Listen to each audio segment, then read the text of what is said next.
Hey everyone, it's Tasha B, and I'm gonna do a get ready with me / me just talking about my experience from February New York Fashion Week, specifically with Runway 7. I'm gonna go through the pros and the cons. I definitely have way more pros than cons, which is a fantastic thing, and trust me, I am very picky and I pay attention to details, and I don't know, I don't like inconveniences.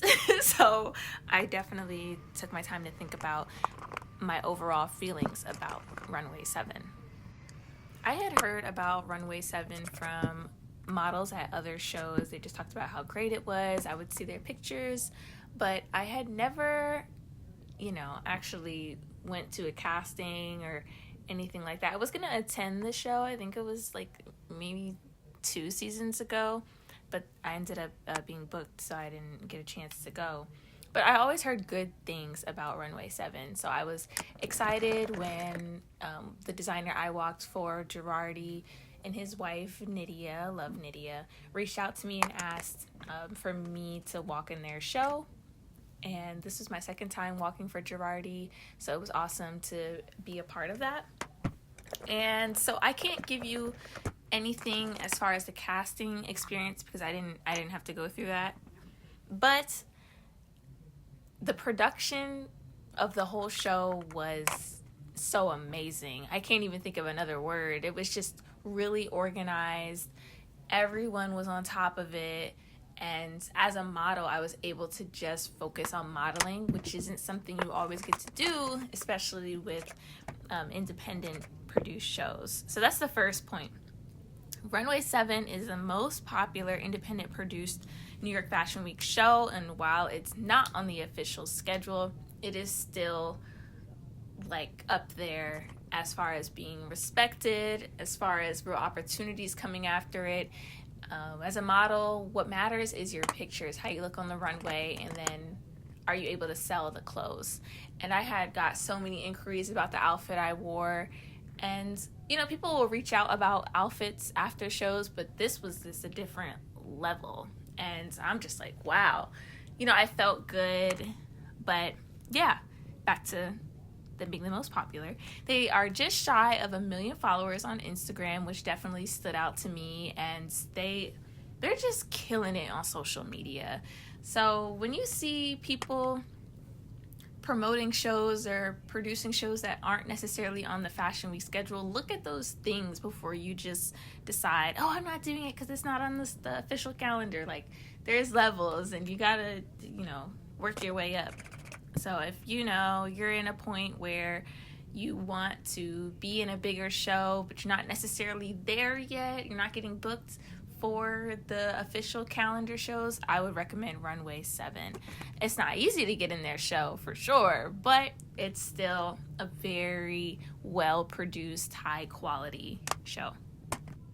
So now I'm going to go into one of my cons, which was that hair and makeup was down the street and around the corner. And I did not know that until I got there. Luckily, the security guard at the front that let me know where I had to go, he just told me the address. And if you know New York real estate, you could have a pizza shop at the bottom and something else at the top. So I walked to this address, I'm looking around, I don't see the numbers, but I see a convenience store, and I'm just like, no way is this inside of the convenience store. And I actually ran into another model, I believe her name was Tia, I don't remember. And she's like, are you a model? I was like, yeah. I was like, are you lost? She's like, yeah. I'm like, yeah, same.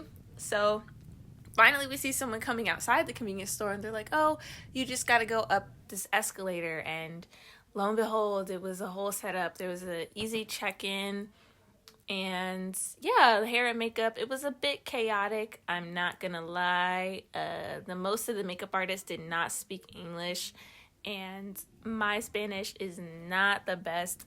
So, we used Google Translate, but it was definitely a little chaotic. And then my designer wasn't there yet, so trying to get the makeup artist to follow what the designer wanted was a little bit hard. So I did have to get my makeup done 3 times by 3 different people, and then I had to get my hair done 3 times by 3 different people.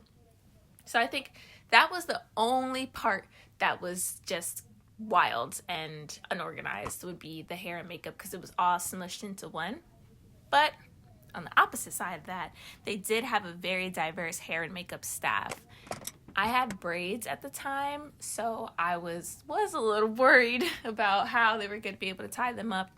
But my girl Latoya, shout out to her, she hooked me up and was able to snatch every braid and make it better. And then William was able to lay my edges down and just slick it so that it just ended up looking really nice. And I was very happy with how I looked. My designer was happy with how I looked.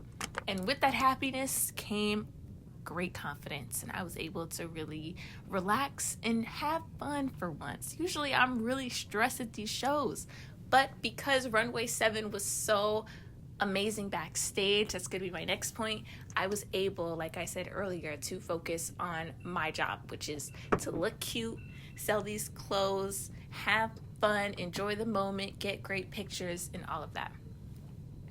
Okay, so backstage, I talked about how great the team was. We had hair and makeup touch-ups. We're all crammed, but everyone's understanding. We are all going through the same thing, so there's no attitudes. At least I didn't see any. No attitudes, no nothing like that. Everyone was on their P's and Q's. The communication amongst the volunteers and the production staff was so good. We didn't have to worry about anything. Nothing. And that is so rare. Also, we all had our own dressing rooms. We were separated by a designer, and the rooms were huge, very beautiful, very aesthetically pleasing for our pictures. It was a really good time. So now back to the cons, and this is actually my last con, would have to be that it was a late start. The show I was in was supposed to start at 3 o'clock. I don't think we got to the stage and really started walking until about 4:15 maybe. They were definitely behind, but we weren't standing backstage for that long, and my designer was second in the lineup or third, so we really were just in and out. And after we walked, it was press, and then more press on a red carpet, and then more pictures, and people wanted to take pictures with us, and it was just awesome. And we got interviewed. Well, the designer was interviewed, and we were just standing there looking nice. And I was just in a really good mood. And I had to go to work after. But I was in such a good mood. And sometimes after fashion shows, I'll be drained because of all the stress. And it's just can be too much sometimes. But I felt really good. And it showed in my walk. I got so many compliments on how I was walking. People were like, finally, oh my gosh, you look comfortable. You look like you want to be there. And I always want to be at shows, but the production and organization really helps the models. Pressure makes diamonds, but sometimes you just want to chill out, and just go to somewhere where it's organized and you don't have to be put under a bunch of pressure just to perform. I don't need pressure to perform, and this was a clear example of that. So yeah, thanks.